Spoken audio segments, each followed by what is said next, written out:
ఎప్పుడు ఇవే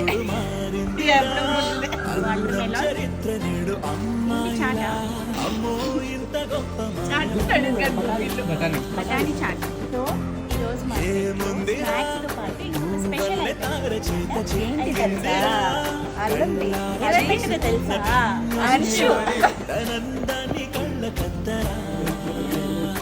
నీకు ఇంకొక